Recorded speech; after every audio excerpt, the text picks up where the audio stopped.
welcome to KIllco. I am Mr. K, and something's different. I'm actually out on a mini vacation of sorts, but I brought whiskey, so it's fine. We have quarter horse, Kentucky Bourbon, and quarter horse, Kentucky Rye.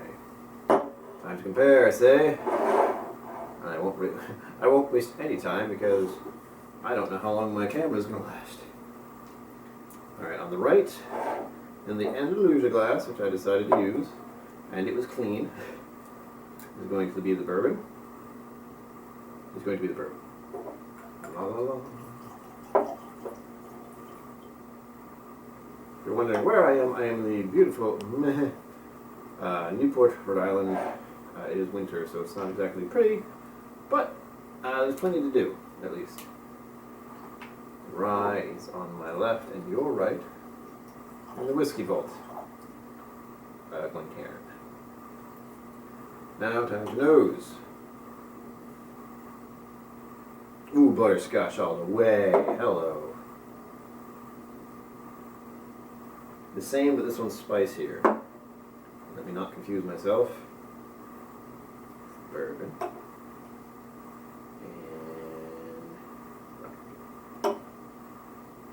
Caps on, probably the wrong ones, but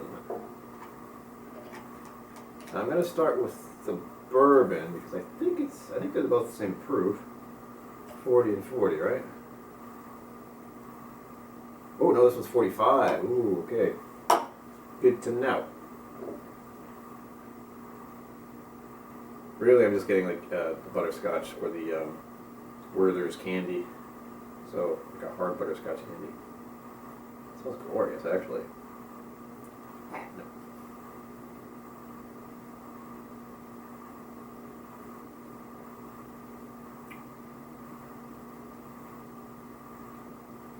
Do I like it? Yes or no? Yes, I like it. It's not too thin. It is 40%, obviously.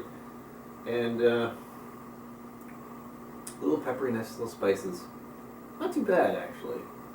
This would be a good introductory bourbon, I would say. I got the burn just now. Woo, hi. My body's saying, why do you do this to yourself? Oh, candy on this is glorious. I didn't expect that. I haven't gotten this smell since I had a certain Japanese whiskey. In October? No. September, I think.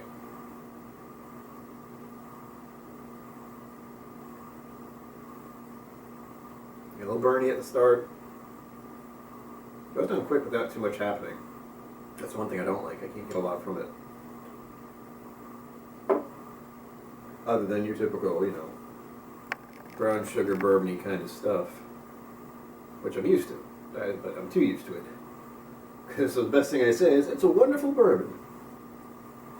Because it is. As far as introductory goes. Like, this is something you want to give to someone who's never had the bourbon in their life, and it would still give them that little all the way down. The rye is the higher proof. Definitely butterscotch. Same as the other one, but there's something underneath it. I'm not sure what. I can only say it's some pepper. Like, I know what black pepper smells like, and that's kind of the feel I get, which is what I'm assuming rye does. I have some people get licorice. Maybe that's what it is. I don't know.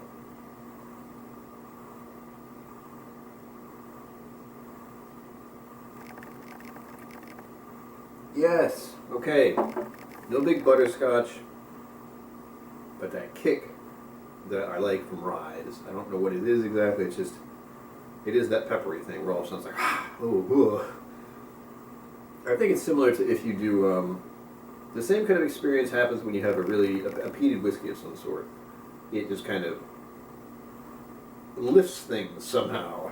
It's hard to explain properly unless you actually try a rye or an Ardbeg or something with a little bit of kick to it, like hot sauce or something. It's got that, you're awake now thing, which I dig. I know I already knew I like rye, so I actually like this one a little better. This one's very candied.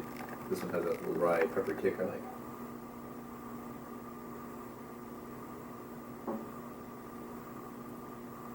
Oh yeah.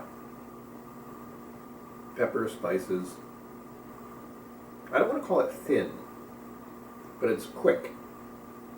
You know, some whiskeys you have, and it's, you know, you can tell there's a beginning, a middle, and an end. This one, it just starts and it's gone, except for the end of it. There's like a tingle, and that's, you know, alcohol, but also kind of that same kind of feel you get if you have black pepper, like too much black pepper. It kind of stings your tongue a little bit in a certain way. If I were to guess, it's like with any kind of peppered thing, almost a peppered meat, like a sausage or a pepperoni. That doesn't make sense, but that's what I'm thinking of suddenly for some reason. So I imagine my tongue is telling my brain, hey, this has happened before when you had pepperoni, and now I want pizza. Anyway, this one's going to be very quick because I'm using a different camera on my desk, and the idea here was an excuse to pour myself 2 drinks. But instead of being 2 drinks, shall we be madmen? Let's shall. I'm going to add the bourbon to the rye just to see what happens. This could be a horrible idea and I could regret it, but I still need to drink the whole thing. So, oops.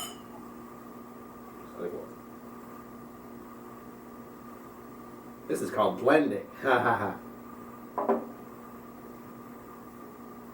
Wow, the butterscotch took over. Yeah, that peppery smell is gone. So I'm guessing the sugary bourboniness just obliterated the rye, unfortunately. We'll see.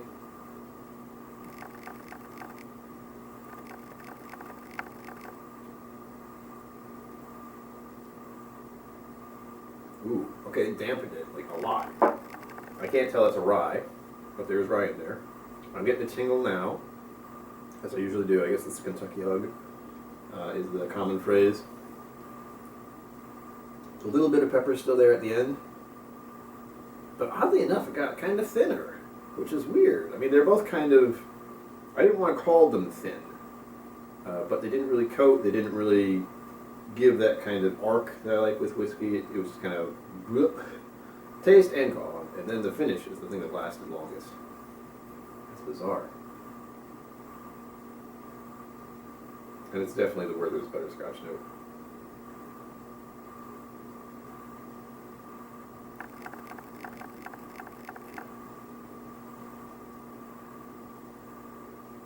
Yeah, it's so brief. And I don't want to call it thin, but I'm not sure why, and that's probably because it clings for so long. But as far as the initial, you know, boof when it gets on your tongue there, it is similar to just drinking water.